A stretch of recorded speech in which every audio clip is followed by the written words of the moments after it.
Saipod, Psikologi Podcast. Baik, Assalamualaikum warahmatullahi wabarakatuh. Selamat datang teman-teman di Saipod di episode ke-13 dengan judul Apakah Beauty Privilege itu nyata? Nah, kan dalam kehidupan sosial nih kita banyak ketidakseimbangan. Nah, makanya ada orang-orang yang punya privilege dan ada orang-orang yang enggak. Nah, privilege ini banyak tolak ukurnya. Bisa jadi kayak ekonomi atau mungkin ras, gender juga bisa. Nah, privilege ini kan adalah hak istimewa. Dalam podcast kali ini kita bakal bahas tentang hak istimewa yang orang-orang peroleh cuma semata-mata karena mereka ini good looking. Mungkin teman-teman sering ya dengar ungkapan atau kalian juga ngerasa kayak kalau misalnya harus good looking dulu nih baru dihargai, atau kayak kalau orang good looking mah separuh masalahnya tuh udah kelar gitu. Nah, kali ini bersama aku Selanova dan Kak Disa bakal bincang-bincang nih terkait beauty privilege itu. Baik, selamat datang Kak Disa di Saipod dan terima kasih udah mau meluangkan waktunya mungkin di kesibukan kakak kali ini untuk mau ngobrol-ngobrol sama aku membahas terkait isu beauty privilege ini. Oke, terima kasih kembali juga Sela dan juga tim dari Saipod karena udah mau ngundang aku buat sharing dan juga ngobrol-ngobrol mengenai beauty privilege. Nah, teman-teman, mungkin aku perkenalan diri terlebih dahulu ya. Kenalin, nama aku Heidisa Alaudina, akrabnya dipanggil Disa. Sekarang merupakan mahasiswa semester 5 di Fakultas Psikologi UIN Suska Riau dan juga pernah diamanahkan menjadi Duta Genre Riau tahun 2020 dan juga Putri Hijab Riau tahun 2022. Wih, keren banget ya teman-teman. Kalau boleh tahu nih Kak, kesibukan Kak belakangan ini apa aja sih Kak? Oke, Sela, karena semester 5 ya, selain sibuk praktikum, laprak, dan juga nugas dan kuliah, pastinya aku juga tetap aktif di Duta Genre dan juga Putri Hijab Riau. Masih sih sampai sekarang. Sampai sekarang ya Kak, berarti masih menyeimbangkan antara kehidupan mahasiswa sama menjadi duta dan putri ini ya Kak. Iya, bener banget, Sel. Nah, kan kalau kedutaan gitu pasti penampilan penting ya Kak ya. Gimana sih Kak beauty privilege dalam dunia kedutaan itu menurut Kakak? Oke. Berbicara mengenai dunia pageant ya, dunia pageant itu erat kaitannya memang dengan berpenampilan menarik ya, good looking dan lain sebagainya. Nah, sebenarnya kalau berbicara mengenai berpenampilan menarik, good looking ataupun beauty privilege itu tuh tidak hanya penting di dunia pageant ataupun dunia modeling ataupun duta-duta ataupun putri hijab dan lain sebagainya. Tapi kita juga sebagai masyarakat umum penting untuk menerapkan yang namanya berpenampilan menarik agar kita istilahnya lebih dihargai nih orang-orang lain. Namun kalau di dunia pageant itu mungkin akan lebih sedikit diperhatikan lagi karena kan sebagai pageant, sebagai wajah dari suatu program gitu kan, kita yang dilihat orang, makanya sangat penting sekali untuk berpenampilan menarik karena kita dianggap sebagai itulah cerminan ataupun wajah dari sebuah program ataupun instansi terkait. Seperti Bener banget sih Kak. Nah, tapi kalau misalnya menurut Kakak secara kehidupan personal ini kan Kakak juga sebagai mahasiswa, beauty privilege itu nyata nggak sih Kak? Atau kayak kerasa banget nggak buat Kakak beauty privilege itu? Oke.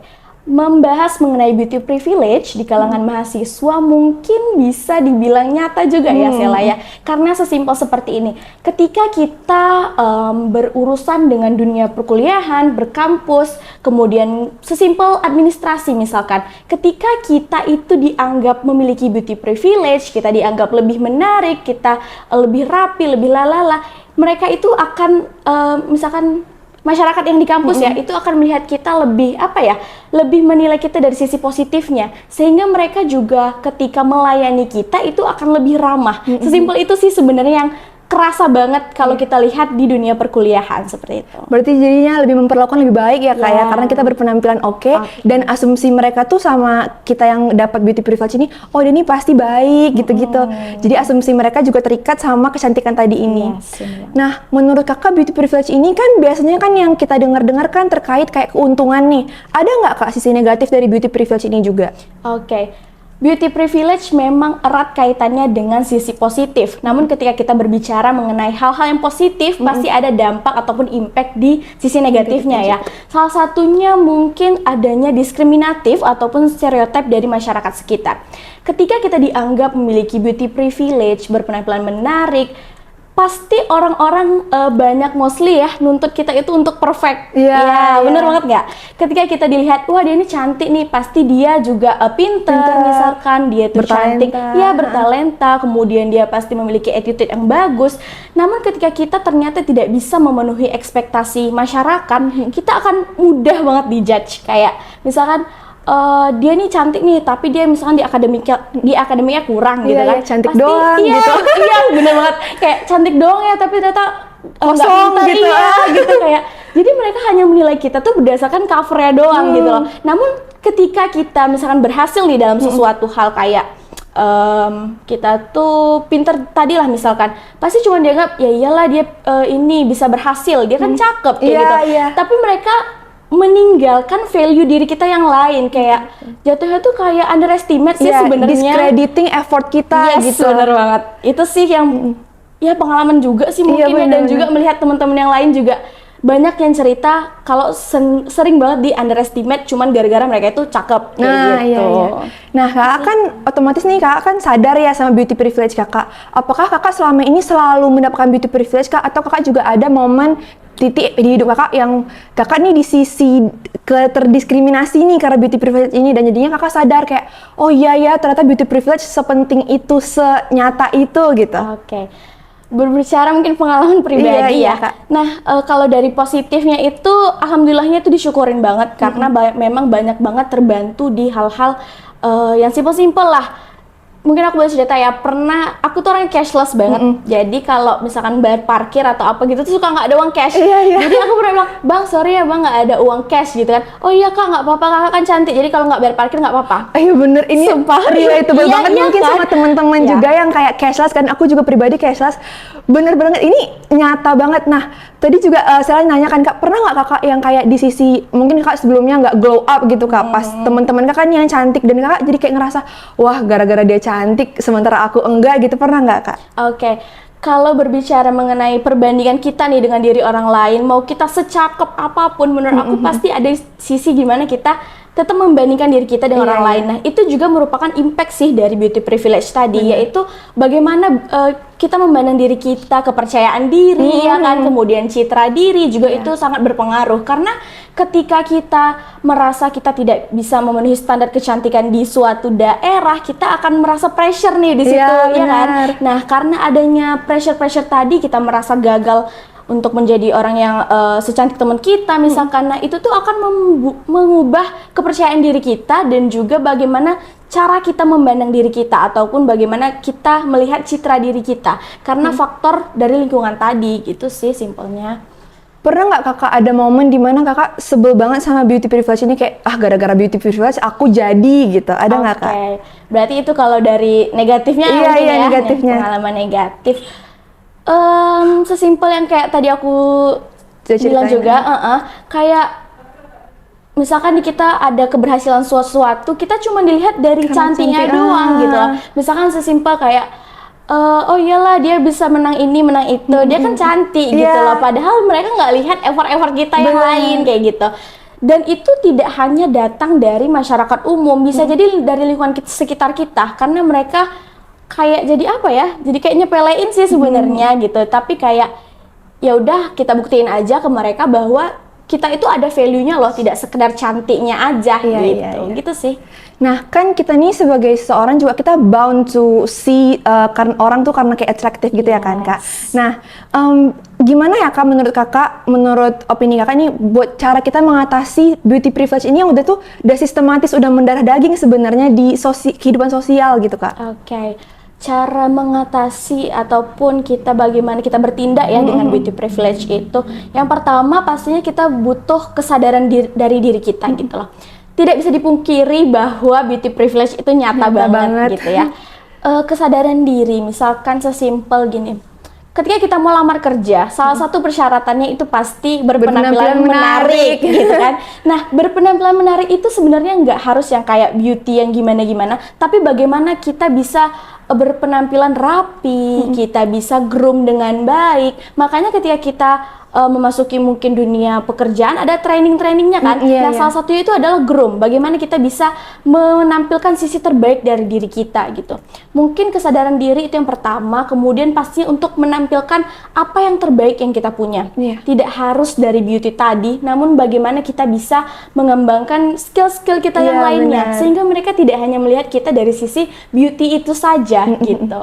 Kemudian mungkin kita juga bisa lebih menghargai teman-teman yang lain gitu. Iya. Karena kan kita diciptakan unik ya, pastinya berbeda-beda gitu.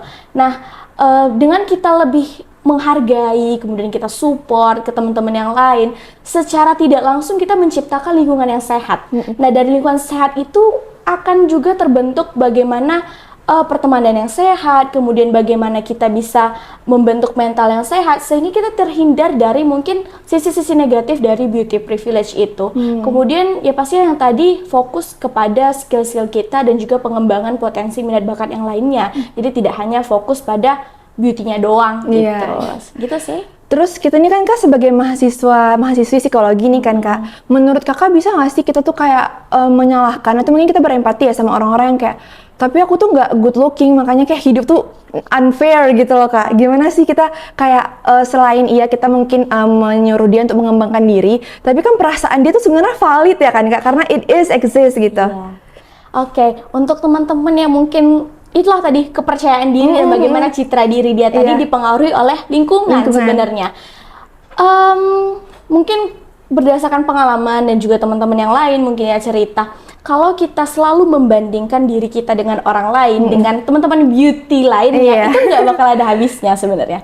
Tapi bagaimana kita bisa menjadi versi terbaik dari diri kita sih sebenarnya. Nggak semuanya itu berfokus pada beauty kok, nggak semuanya itu dari fisik kok. Gitu. Karena mostly aku melihat orang yang atraktif itu tidak hanya dari fisiknya saja, tapi ketika aku melihat teman-teman yang mungkin mempunyai value yang lain nih, misalkan dia punya bakat yang aku mungkin pengen gitu kan, kayak kita tuh juga atraktif loh melihat dia gitu loh. Jadi ketika misalkan ada teman-teman yang merasa bahwa kayaknya nggak adil banget sih, kok aku kurang cakep, kurang ini, kurang itu. Gimana ya? Jadilah versi terbaik dari diri sendiri sih, sesimpel itu. Karena kita tidak bisa merubah yang namanya ciptaan Tuhan gitu kan. Tapi kalau kita terus mengikuti standar yang tidak ada habisnya, kita yang akan capek sendiri loh. Kita yang akan stres sendiri gitu kan. Karena sesimpel gini, kita dianggap cakep nih di Indonesia gitu kan. Tapi di luar negeri belum tentu. Iya, standarnya beda. Iya, bener banget. Jadi misalkan kita nanti punya mimpi buat misalkan kuliah di luar negeri atau memiliki karir di luar negeri, kita belum tentu akan dapat beauty privilege itu. Iya, benar. Jadi banyak hal yang perlu dikembangkan selain beauty privilege. Memang tidak menutup kemungkinan bahwa itu menjadi faktor pendukung, tapi itu bukan faktor utama. Karena menurut aku pribadi, beauty privilege itu merupakan faktor eksternal. Gitu. Bagaimana kita akan dihargai, bagaimana kita dapat menggali potensi diri, itu tuh dari faktor internal sih, dari diri kita sendiri gitu sih. Oke. Kakak pernah nggak sih Kak dengar omongan kayak gini? Ini kan Kakak tadi udah ngomong panjang lebar kan Kak tentang apa yang bisa kita lakukan. Tapi karena omongan Kakak ini, mereka yang seperti kayak, iyalah kamu enak ngomongnya, orang kamu udah cantik kayak gitu Kak. Gimana sih Kak Kakak menanggapi hal-hal itu gitu? Oke. Kalau mengenai hal itu ya, entah itu konteks bercanda atau enggak, memang sering banget sih kayak gitu ya, pengalaman juga. Cuman gimana ya ngomonginnya, kembali lagi sih nggak semua hal itu tuh kita menang loh karena kita cakep. Mereka tuh nggak tahu struggle-nya gimana. Kita tidak hanya membuktikan bahwa kita tuh cakepnya doang gitu loh. Mungkin teman-teman melihat bahwa iya nih karena cakepnya doang, karena ini ya udah hidupnya udah enak, udah apa. Tapi kita nggak lihat loh sisi-sisi yang lainnya. Misalkan nih ada orang yang pengen banget dapat beauty privilege, sehingga mereka pastinya mengejar standar-standar itu, memenuhi standar itu, mencoba untuk glow up, kita nggak tahu struggle mereka sebelum itu. Nah, ketika kita pengen buat dapat beauty privilege, itulah tadi salah satunya jadi yang terbaik dari versi kita sih gitu.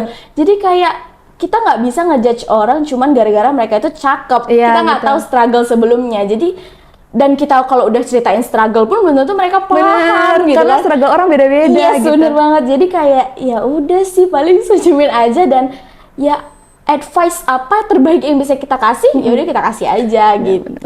Dan lagian perubahan juga datangnya harus dari diri mereka sendiri kan Kak. Percuma juga kita udah ngomong nih di podcast nih 40 menit tapi mereka nggak mau berubah dan tetap mau mengimani tetap aja kalau good looking lah tetap aja menang kayak gitu. Semuanya berarti ke mindset lagi Iya, ya. back to the mindset ya. Yes, bener banget. Baik, terima kasih atas waktunya hari ini Kak. Mungkin sebelum kita tutup nih Kak, mungkin Kakak ada pesan-pesan terakhir untuk teman-teman kita yang dengar dan nonton. Oke, kalau closing statement ya dari Iya. aku mungkin seperti yang aku tekankan juga di awal, jadilah the best version of yourself, yaitu versi terbaik dari diri kita, dan juga kita harus tanamkan di mindset kita bahwa beauty privilege itu nyata adanya, namun itu bukan merupakan hal yang utama, itu merupakan faktor eksternal. Nah, apa yang harus kita kembangkan adalah faktor internal dari diri kita, seperti bagaimana kita meningkatkan value dan juga mutu dan juga kualitas diri kita sehingga kita bisa menjadi the best version of ourselves. Wah, Gitu sih, keren Sela. banget nih Kak. Nah, mungkin juga aku izin menambahkan ya Kak ya, kita juga mungkin sebaiknya berhenti menyalahkan lingkungan nih, berhenti menyalahkan kondisi yang udah kita punya, dan terus bergerak so that we could be the best version of ourselves seperti yang udah Kak Disa katakan tadi. Baik, terima kasih atas waktunya sekali lagi Kak, dan teman-teman jangan lupa yang udah nonton di YouTube, dengarkan di podcast karena ini bakal available di every platform, ada di Spotify, di YouTube, TikTok, dan di Instagram Dema Psikologi. Terima kasih. Assalamualaikum warahmatullahi wabarakatuh.